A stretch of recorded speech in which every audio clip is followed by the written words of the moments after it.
السلام عليكم ورحمة الله وبركاته. أهلا بيكم معايا في فيديو جديد. شايفين طبعا انتوا عرفتوا أنا عاملة ايه النهاردة. الصينية القمر دي من بواقي حاجات كده كانت عندنا، من بواقي الجلاش اللي كان عندنا أو الرقاق بتاع العيد أو بتاع رمضان. شايفين ما شاء الله. كان ساعات بيبقى عندنا رقاقتين تلاتة كده محتارين نعملهم ايه، وسايبينهم كده على جنب ملهمش أي لازمة.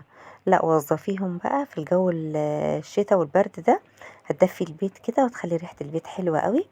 تمام، من المكونات اللي انت هتحطها له. تمام، وهتدفي كل الناس اللي موجودين معاكي، حلوة قوي قوي قوي وهي لسه نازلة سخنة كده من على النار.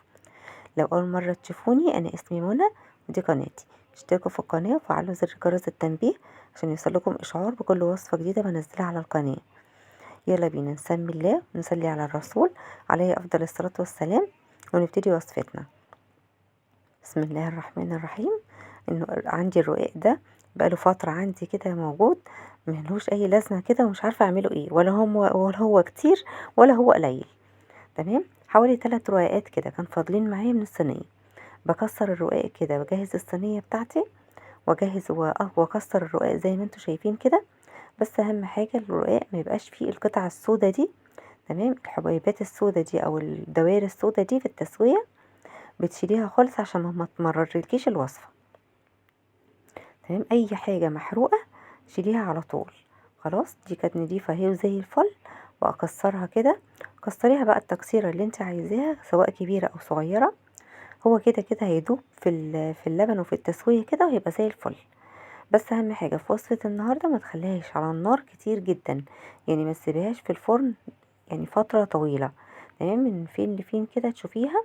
هي بمجرد بس اما بتبقبق كده في الفرن، تمام، بتشغلي عليها الشواية وتطلعيها عشان تبقى جوسي كده وحلوة زي ما انت شفتيها في اول الفيديو. خلاص كده، كسرنا الرقاق بتاعنا كله. واهم حاجة زي ما اتفقنا، ما خليش فيه اي قطع سودا، اللي هي القطع اللي بتبقى محروقة دي، الحتت اللي بتبقى محروقة في الرقاق. خلاص، جبت هنا اللبن بتاعي سخنته على النار. تمام، بعد ما غليته، ده لبن حليب طبيعي يا جماعة، السايب مش المعلب. تمام، عشان ام علي بتحب اللبن الدسم. خلاص، حطيت عليه سكر على حسب الرغبة، حليه زي ما انت عايزة. بس انا النهاردة عملت السكر بتاعه قليل خالص. تمام، ده على حسب الرغبة زي ما تحبي.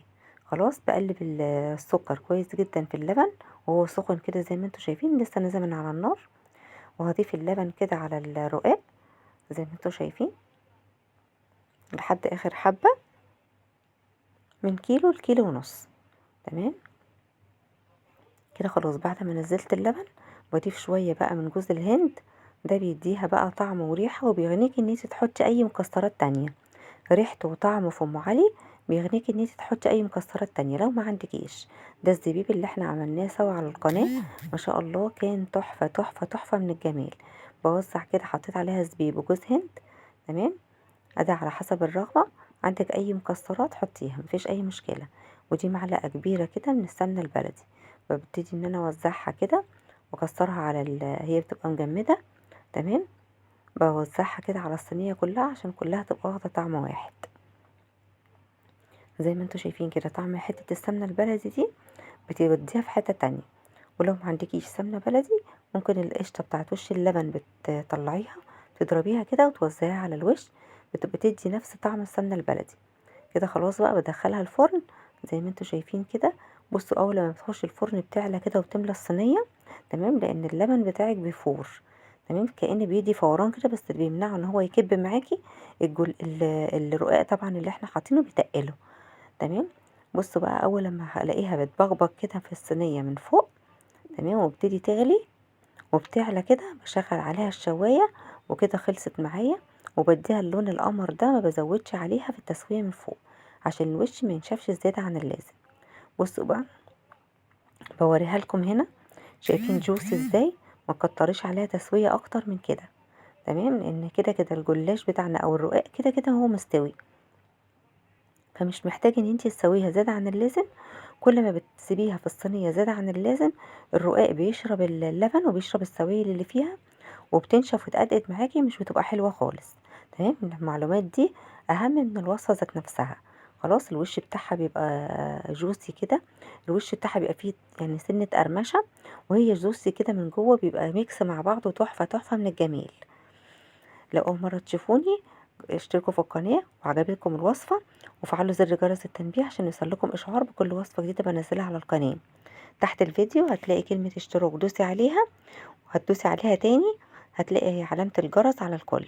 فعلي الجرس على الكل عشان أول ما انزل أي فيديو على القناة هيوصلك إشعار بيه. والسلام عليكم بفيديو جديد ووصفة جديدة إن شاء الله.